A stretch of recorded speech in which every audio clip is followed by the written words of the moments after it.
이번 광복절 특사의 배경 정치팀 이기주 기자에게 좀 더 물어보겠습니다. 자, 이 기자. 예. 이재명 대통령이 예상보다 빨리 조국 전 대표 사면 결정했다. 이런 분석도 나오던데요. 특히 영향을 끼친 부분들이 있습니까? 이게 표면적으로만 보면 이재명 대통령의 지지층뿐 아니라 시민사회, 종교계, 재야, 원로 등이 줄기차게 조국 전 대표에 대한 사면을 요구를 했잖아요. 네. 특히 이제 정치검찰의 피해자다 이렇게 규정을 하면서 진보 진영에서 요구를 했는데 이재명 대통령이 그런 심정을 누구보다 잘 알기 때문에 외면하기 어려웠다 이런 관측들이 있습니다. 네. 또 이번이 사면의 적기다라는 얘기도 있는데요. 불필요한 오해를 차단하기 위해서다라는 얘기입니다. 지방선거와 지금이 10개월이나 떨어져 있기 때문에 성탄절 특사, 3.1절 특사로 가면 선거와 가까워서 좀 부담이 되기 때문에 지금이 아니면 못한다 이런 관측들이 나온 건데요. 또 여기다 이제 내일로 예상됐던 국무회의를 하루 앞당겨서 결단을 내린 것도 이런 불필요한 논란을 최소화하기 위한 배경이 작용한 것으로 보입니다. 또 최측근인 이화영 전 부지사를 사면에서 제외한 것도 이번 사면의 효과를 극대화하기 위한 것으로 풀이가 되고 있습니다. 자, 그런데 요즘 여당에서 악재들도 좀 있었고요. 그리고 또 차기 주자들이 일찌감치 주목을 받는 게 이 대통령 입장에서 좀 부담일 수도 있었을 텐데 또 당장 지지율 같은 경우만 해도 이게 정치적인 이해득실 고려하면 쉬운 결정은 아니었을 것 같아요.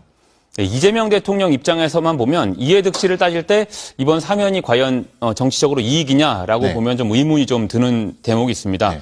사면 얘기가 좀 나오면서 지지율이 조금 꺾이는 흐름을 좀 보이고 있는데요. 네.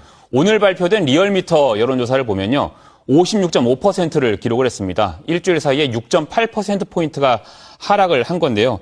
해당 조사로는 취임 후 최저치로 떨어진 겁니다. 이춘석 의원 논란에다가 조국 사면 논란이 겹치면서 좀 하락세가 보이는 그런 분석이 나온 건데요. 이런 점을 이제 국민의힘도 의식을 하면서 이번 사면은 정권교체 포상이다라고 비판을 하고 나섰습니다. 다만 자신들이 요구했던 홍문종 전 의원 같은 사람들이 포함된 데 대해서는 질문이 나왔는데 답을 하진 않았습니다. 그렇군요.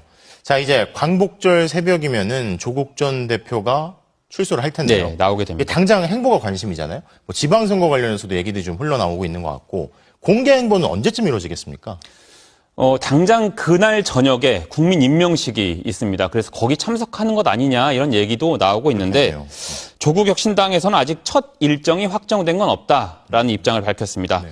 그런데 조국 전 대표 등판이 오래 걸리진 않을 것으로 보이거든요. 당의 재정비를 위해서라도 올해가 가기 전에 정기국회가 끝난 뒤에는 좀 당의 간판 역할을 맡아야 되는 것 아니냐 이런 얘기들이 나오고 있습니다. 그래서 조국혁신당 창당하기 직전처럼 네. 전국을 돌면서 강연이라든지 아니면 유튜브 출연이라든지 또 북콘서트라든지 하는 외연 확장 행보를 좀 나설 것으로 보이고요. 특히 조국 전 대표가 워낙 그 친문계를 중심으로 존재감이 좀 있고 네. 또 팬덤이 좀 형성이 돼 있잖아요. 네. 그래서 조국 전 대표가 복귀를 하면 범여권 또 민주당에서 차기 주자로 거론되는 그런 정치인들에게는 경쟁자가 나타나는 그런 셈이 됩니다. 네.